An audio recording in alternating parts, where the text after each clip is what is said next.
Bonjour les runners, bonjour les sportifs, bonjour au petit monde de la course à pied, c'est Seb et je vous retrouve pour ce 223e épisode du podcast À côté de mes pompes.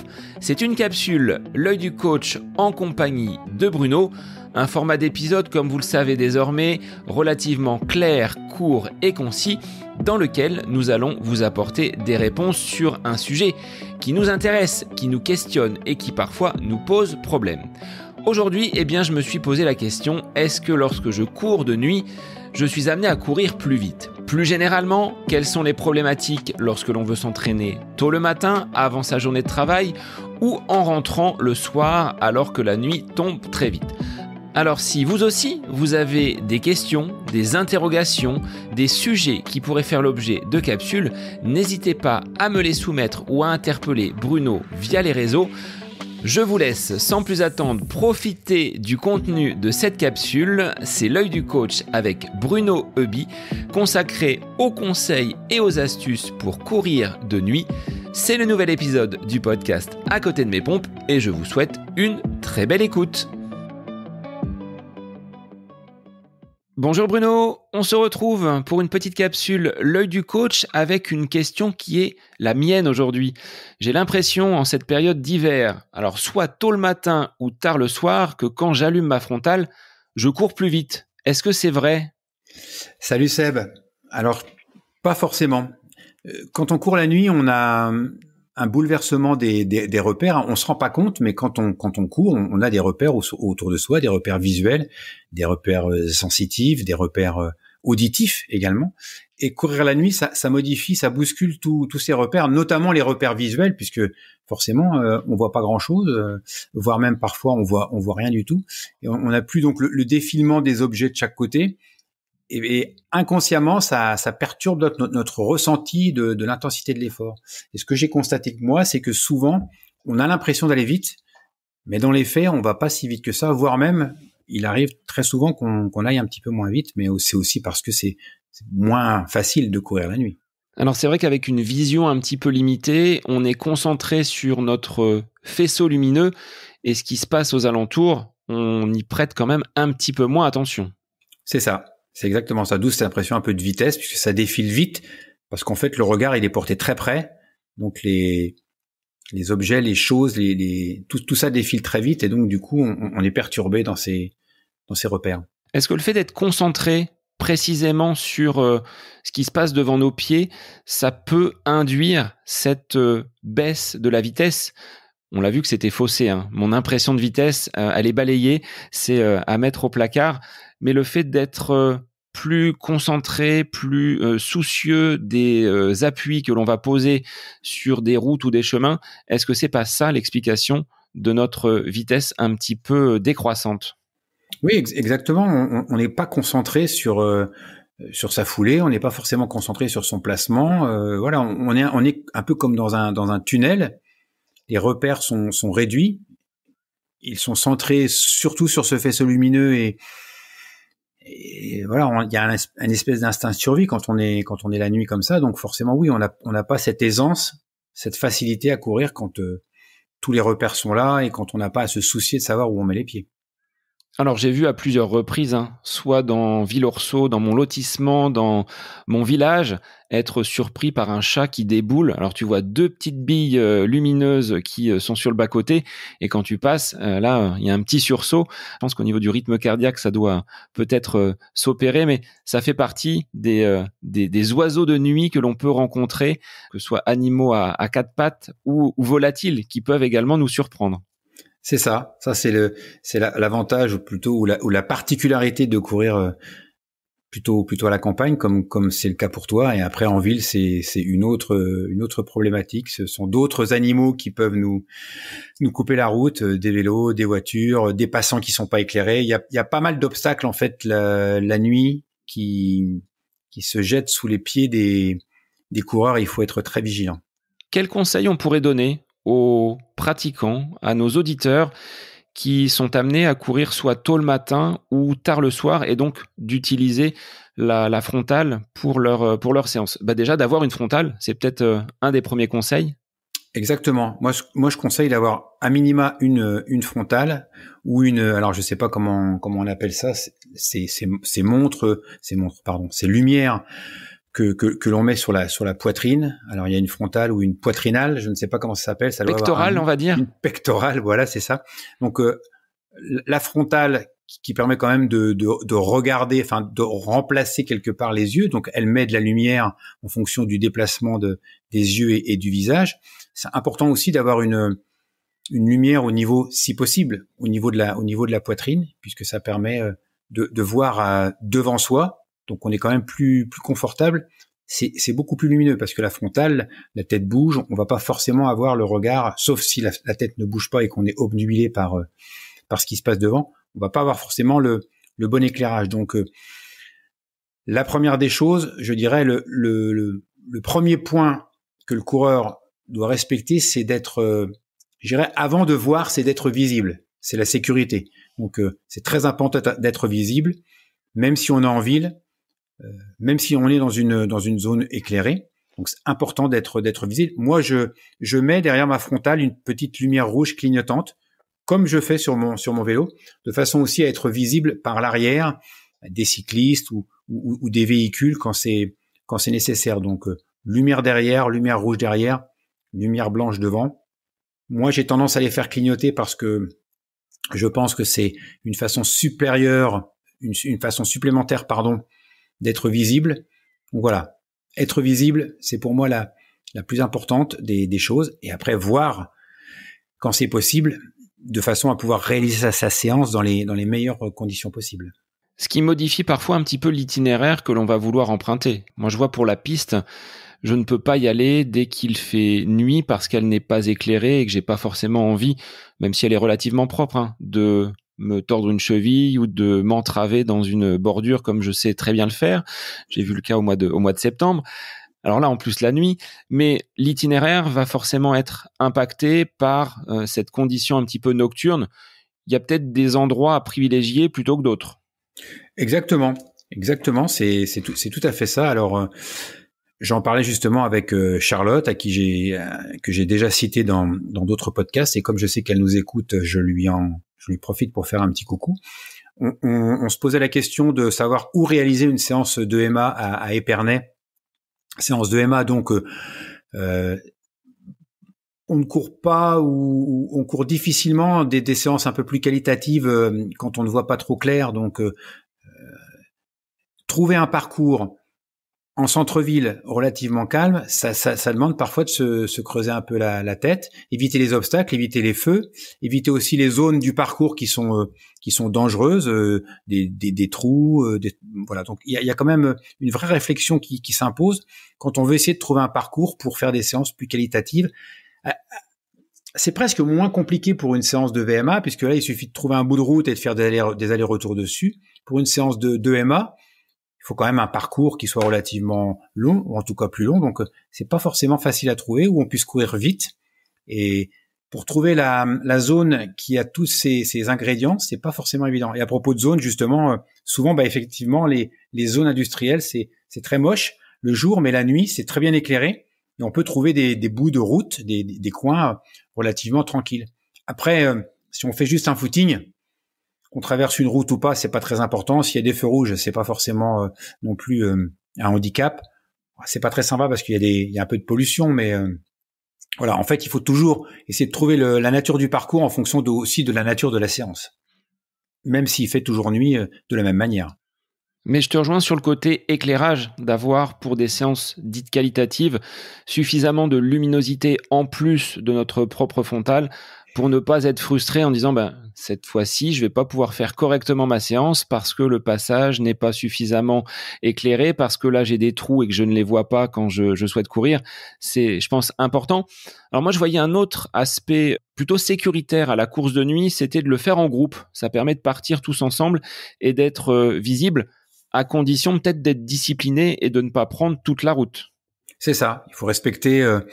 Il y a suffisamment. Enfin, moi, je suis coureur à pied, je suis cycliste et je suis aussi automobiliste. Il y a suffisamment de friction, si j'ose dire, au sens propre, il vaut mieux éviter, mais au sens figuré, entre les différents usagers de la route, on doit d'abord aussi penser à respecter les autres. Donc respecter les piétons, qui eux ne sont pas forcément éclairés, et ils n'ont pas vocation à l'être. Respecter les cyclistes, respecter les voitures. Oui, donc qu'on court individuellement et encore plus si on court en groupe, il faut respecter le code de la route, il faut respecter les autres et essayer de ne pas être non plus trop invasif.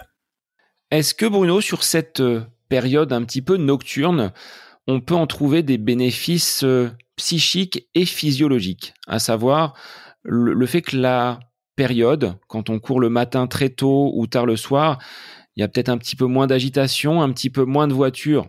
Ça dépend des zones, mais pour se retrouver, avoir un petit peu de calme par rapport à l'agitation d'une journée, un temps le matin très tôt, un temps le soir tard pour courir, est-ce que c'est pas un moyen aussi de s'apaiser un petit peu et de revenir à un rythme un petit peu plus lent? Exactement. J'en parlais avec un professionnel de santé qui s'est occupé de moi ces derniers temps, qui a comme tous les professionnels de santé d'ailleurs, qui a des journées très chargées. Et il me disait, oui, c'est vrai, j'ai fini ma journée, il est tard, il fait nuit, mais j'adore aller dehors. C'est une manière pour moi de m'oxygéner, de couper avec cette journée de travail très très stressante. Et donc aller courir dehors de nuit, ça ne me pose pas de soucis. Même s'il faut quand même de la motivation pour ressortir, hein, faut pas se mentir. Il fait froid, il pleut, les conditions météo ne sont pas toujours très favorables. Alors après, moi, je suis pas forcément de celui qui va dire, mais si on s'entraîne très dur la nuit et très dur l'hiver, on s'entraînera forcément plus facilement l'été. Je pense pas que ce soit aussi simple que ça. Mais c'est vrai qu'il faut une bonne dose de motivation pour ressortir et que quelque part, l'avantage de cela, c'est que quand on rentre, on a aussi cette satisfaction de ne pas avoir procrastiné, de ne pas avoir choisi son canapé, de s'être un peu obligé à y aller. On parlait dans un autre épisode qu'il fallait pas trop se contraindre quand on était pendant les fêtes, mais là, je pense qu'il y a des moments où oui, il faut un petit peu se contraindre parce qu'on sait très bien, quand on l'a vécu, que la satisfaction au retour de la séance, elle valait le coup de se botter un peu les fesses. Alors moi, je trouve que le matin, c'est plus facile quand même pour réaliser une séance qui soit qualitative que le soir. Je n'ai pas la fatigue, tu vois, de la journée de travail. Le plus difficile, c'est de mettre un orteil en dehors de la couette. Et ça, c'est pas une mince affaire. C'est ça. Et puis ça réduit aussi le temps de sommeil. Donc il faut en tenir compte parce que le sommeil, c'est important pour récupérer. Donc c'est vrai que se lever très tôt le matin, ça oblige aussi à être vigilant sur l'heure du coucher pour avoir le nombre d'heures nécessaires pour récupérer. Donc voilà, c'est toute une organisation qui est à mettre en place. Mais le matin, oui, le matin, c'est aussi une manière de bien lancer sa journée et puis de se dire le soir, je rentre et je m'occupe de ma famille, je m'occupe de mes proches et de bien dissocier en fait le sport de la vie professionnelle et de la vie aussi personnelle.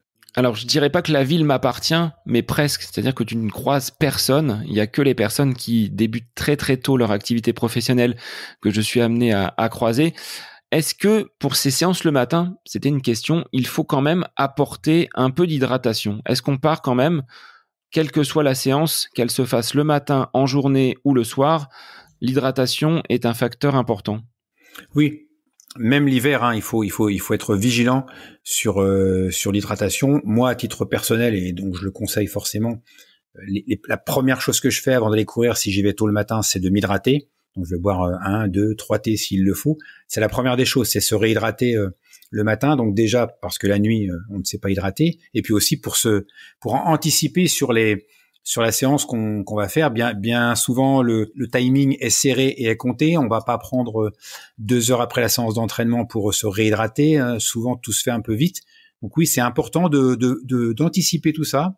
Pourquoi pas aussi, moi, je le fais, je profite d'un petit moment pour me réveiller musculairement. Donc, je vais pas descendre du lit, mettre un orteil hors du lit comme tu dis, et puis aller courir tout de suite. Moi, j'aime bien prendre un temps, et ce temps, je vais m'en servir pour m'hydrater, pour me réveiller musculairement un petit peu, pour anticiper sur le retour de la sortie, préparer pourquoi pas une cafetière ou plutôt pour moi une théière pour l'emmener au travail et pouvoir continuer à m'hydrater. Donc oui, il y a toute une logistique, je pense, une anticipation à mettre en place pour que tout ça se fasse harmonieusement et qu'on puisse essayer de prévoir tout dans la mesure du possible.